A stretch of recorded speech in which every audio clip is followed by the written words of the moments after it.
Merci d'être venus si nombreux pour cette conférence de presse qui, je dois dire, est aussi une première. Non pas la conférence de presse, mais l'objet. Et le clip que nous allons vous présenter dans quelques instants, vous me permettrez de saluer le préfet de police, le directeur général de la police nationale et le major général de la police, de la gendarmerie nationale générale. Je voudrais saluer bien sûr mon directeur de cabinet, mais aussi Nicolas Pris, qui me succédera ensuite, qui est le patron, qui est médecin et qui est le patron le président de la Midelca. Merci, et je suis très sensible à votre présence ce matin. Je vous l'indiquais dans l'introduction, c'est une première, le clip que nous allons vous présenter. C'est une première parce que la campagne que nous allons diffuser, ce n'est pas une campagne de sensibilisation, c'est une campagne de culpabilisation. Et cette culpabilisation, je l'assume totalement. J'assume de vouloir rompre avec cette logique victimaire qui consiste à présenter les consommateurs de drogue exclusivement comme les victimes d'une addiction. Bien sûr, je sais, il y a des malades, on doit s'en occuper. Je ne suis pas ministre de la Santé, je suis ministre de l'Intérieur et mon rôle, c'est d'assumer l'ordre public.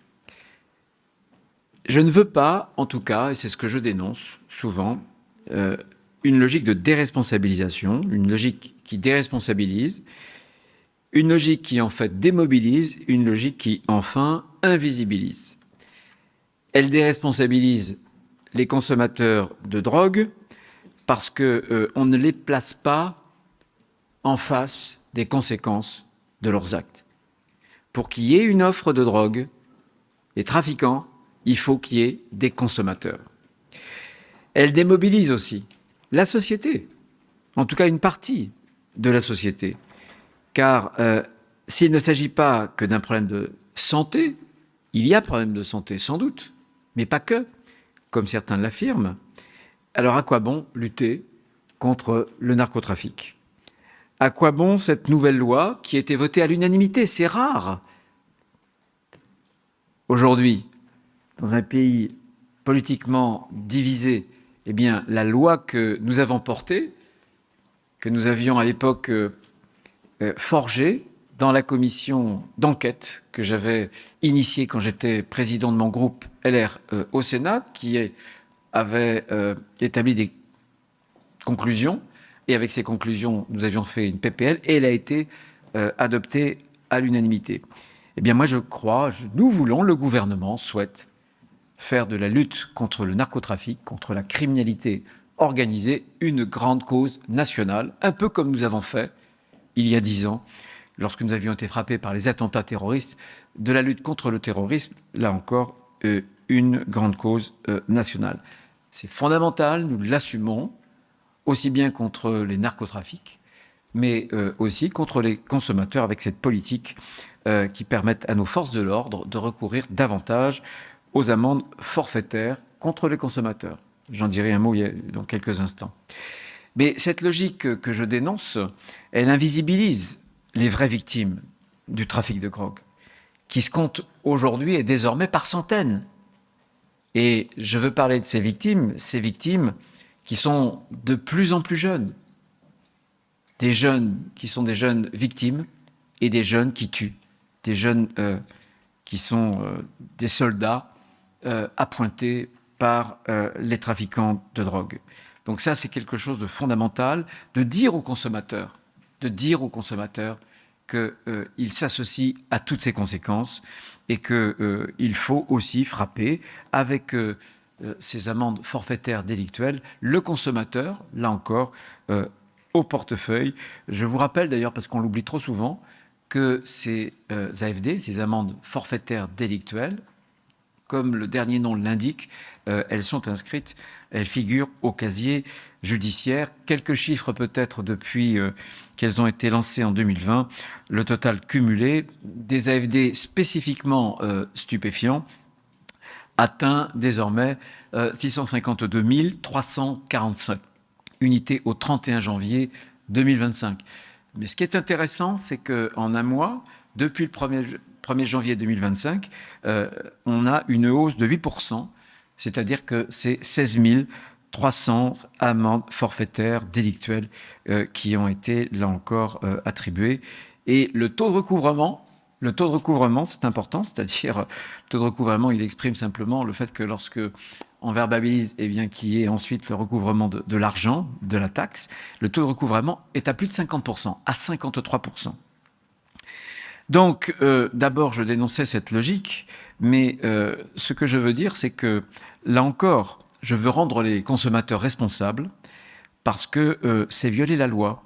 Voilà. Et violer la loi, c'est participer à un système. Et c'est ce que nous allons montrer, vous allez le voir dans quelques instants, avec ce clip. Nous allons montrer précisément que derrière ces paradis artificiels, il y a l'enfer qui, lui, est bien réel, qu'ont créé les leaders, les narcotrafiquants. Et que, bien entendu, s'il y a des leaders, c'est parce qu'il y a, je le disais, des consommateurs. Au bout du joint, au bout du rail de coke, eh bien, voilà, il y a le canon des armes qui tue, et qui tue de jeunes victimes. Je le disais encore une fois, c'est par exemple ce garçon de 5 ans, 2 balles dans la tête, il en a réchappé, mais avec les séquelles qu'on peut imaginer. C'était à Rennes, et c'était un adolescent qui avait l'arme, qui a blessé grièvement ces garçons, un adolescent de 16 ans. Je veux aussi parler de ce jeune Marseillais de 14 ans qui est devenu tueur à gages, recruté par ces réseaux de la criminalité organisée, et qui a tué de sang-froid un père de famille, un conducteur VTC. Je parle aussi d'un autre adolescent, 15 ans, à Marseille, lardé de 50 coups de couteau et achevé, brûlé vif. Le narcotrafic, c'est ça aujourd'hui, en France, en 2025. Il faut ouvrir les yeux. Et comme j'ai déjà dit, fumer un joint, prendre un rail de côte, eh ben, c'est avoir du sang sur les mains. Car en bout de chaîne, il y a des trafiquants qui utilisent ces adolescents comme de la chair à canon, et des réseaux qui pratiquent le proxénétisme. Là encore, je le dis, ce que proposent les narcotracailles et derrière eux les narcotrafiquants, ce sont assez jeunes, ce sont des chemins de larmes et ce sont des destins de sang. Et il faut d'autant plus le dire aujourd'hui en France et c'était la conclusion de la commission d'enquête sénatoriale, c'est que désormais les drogues les plus dures sont disponibles partout, à tout moment. Partout, en ville, dans les quartiers, comme en campagne. Et à tout moment, puisqu'il n'y a pas seulement les points de deal où on va acheter, le consommateur va vers le distributeur, mais c'est désormais avec les réseaux, par exemple, et le numérique, Uber Sheet, c'est carrément la drogue qui vient vers le consommateur. Là encore, je vais citer quelques chiffres. La dernière étude de l'Observatoire français des drogues et des tendances addictives montre que la demande de cocaïne n'a jamais été aussi forte. 1,1 million de personnes en ont consommé dans notre pays au moins une fois dans l'année 2023. Le cannabis, qui est la drogue la plus répandue en France, compterait 5 millions de consommateurs. Et l'usage de MDMA et d'ecstasy a bondi, passant de 400 000 à 750 000 personnes entre 2019 et 2023. Ces personnes qui auraient consommé au moins une fois pendant une année ces produits-là. Et enfin, l'expérimentation de l'héroïne continue de progresser, puisqu'on est à 850 000 personnes qui auraient consommé au moins une fois au cours de leur vie, avec parfois un enchaînement que cela peut déclencher. On atteint, et là je veux vraiment rendre hommage aux forces de sécurité intérieure, parce qu'on atteint des saisies records. Je suis allé il y a quelques jours, quelques semaines au Havre, où la gendarmerie nationale avait fait une saisie de plus de 2 tonnes, 2,1 tonnes de, là encore, héroïne. Mais je veux saluer les policiers, la police nationale, la gendarmerie nationale. Je veux aussi associer les douaniers. Il y a des efforts gigantesques. Je vais vous le montrer à travers 2 chiffres qui sont très simples à retenir. En 2023, 23 tonnes de cocaïne qui sont saisies, 23 tonnes. L'an dernier, sur 11 mois, 47 tonnes. Plus du double. Plus du double, vous vous en rendrez compte. Donc, nos forces de sécurité sont à l'œuvre et assènent des coups. Mais c'est une submersion. C'est comment dirais-je, un tsunami blanc, notamment en matière de cocaïne. Et on le voit bien, il faut s'en méfier.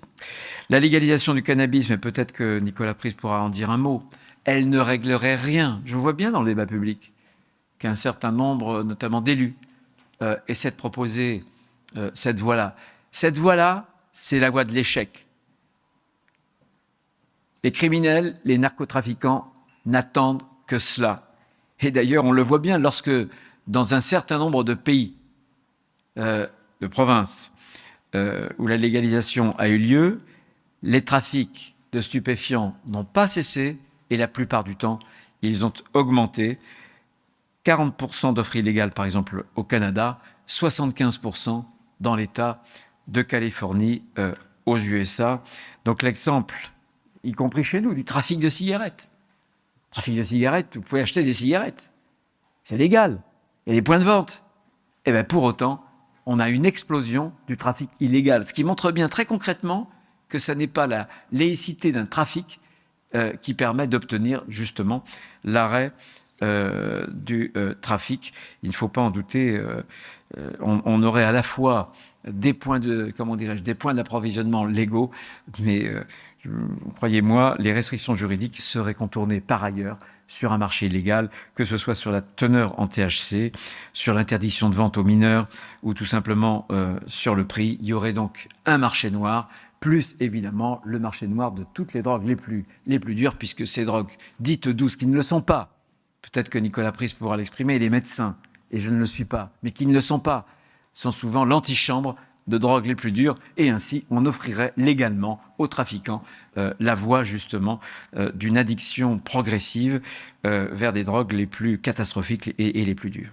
Je pense que cette légalisation aggraverait tout parce qu'évidemment la consommation risquerait d'exploser. Et je veux rappeler ici devant vous que le cannabis, la consommation est particulièrement addictive, nocive, que son impact sur le cerveau n'est pas neutre non plus. C'est désormais scientifiquement prouvé et qu'il faut en tenir compte, et notamment dans le cerveau des plus jeunes consommateurs. C'est avéré. Je rappelle aussi qu'il constitue, le cannabis, une cause majeure d'accidents mortels sur la route, puisqu'en 2022, un conducteur sur 5 était positif aux stupéfiants dans un accident mortel. Et je ne veux pas vous rappeler, il y a quelques jours, cette jeune adolescente de 15 ans qui a été tuée dans un accident avec un car, et le conducteur du car était testé positif aux stupéfiants. Nous avons, avec le ministre des Transports, diligenté sur l'ensemble de la France une campagne de tests qui a montré que malheureusement, sur un peu moins de 2000 tests prévus, il y avait plusieurs dizaines qui avaient été testés positivement aux stupéfiants, avec les conséquences. Voilà, pour terminer, et pour vous montrer justement le clip, pour conclure, je sais que certains vont m'accuser de vouloir choquer. Et j'assume là encore, parce que je veux créer un électrochoc. On l'a bien vu en matière de sécurité routière. Il a fallu, non pas des clips artistiques, mais des clics avec des images qui choquaient pour pouvoir responsabiliser les conducteurs. Eh bien, nous assumons exactement la même chose, un électrochoc, avec le lien direct entre une consommation et puis les conséquences dramatiques qui peuvent en découler. Cet écosystème, la consommation est complice de l'écosystème du narcotrafic et de la criminalité organisée. Quand je suis allé à Marseille, les enquêteurs m'ont montré des vidéos de gens que les narcotrafiquants torturaient. C'est ça, c'est des enfants qui sont tués, c'est des séquestrations, des enlèvements, des actes de torture, des morts et des morts. Qu'est-ce qu'on veut de plus? Se cacher dans son quartier? Non. Eh ben nous, on a pris le parti justement de dire la vérité. Et cet électrochoc, pour ceux qui consomment, je l'ai dit, je crois, moi, à une société de la responsabilité. Chacun doit prendre ses responsabilités. Chacun. Et les consommateurs doivent prendre conscience de l'entreprise de mort à laquelle ils participent. Un électrochoc dans la société, parce que je crois aussi, pas seulement au pouvoir de l'État, mais je crois aussi au pouvoir de la société. Elle a la capacité, notre société, par elle-même, avec ces informations-là, a la capacité de faire changer les choses dans les médias, au sein des familles, à l'école, pour briser la culture récréative. Derrière, trop souvent, on s'abrite pour cacher justement ces pratiques addictives. Et je pense que la société peut le faire sur la drogue, comme elle l'a fait sur d'autres enjeux majeurs. Je pense à l'écologie, je pense aussi au harcèlement scolaire. Il y a besoin d'une rupture en matière culturelle. C'est une rupture en matière culturelle qu'il faut, comment dirais-je, adopter. Nous allons voter, les parlementaires, ça a été fait le cas à l'unanimité au Sénat, un texte qui va nous permettre de lutter vraiment contre la criminalité organisée, mais il y a aussi l'autre bout de la chaîne. C'est important et c'est dans ce cadre-là que nous devons agir. L'État doit renforcer donc ses outils sécuritaires et puis la société doit, elle, renforcer ses outils, ses défenses immunitaires. Voilà quels étaient les propos que je voulais vous tenir, quel est notre état d'esprit. J'ajoute quand même que cette campagne sera financée, Nicolas Pris peut-être l'expliquera, par les biens qui sont confisqués aux trafiquants de drogue. C'est donc la drogue, enfin celle qui est confisquée, les biens qui sont confisqués, parce qu'on ne revend pas évidemment de la drogue, mais les biens qui sont confisqués des trafiquants, eh bien c'est dans ce cadre d'un fonds de concours dite drogue qu'organise l'ami Delca, qui va permettre justement de payer ce clip que je vais vous montrer dès à présent.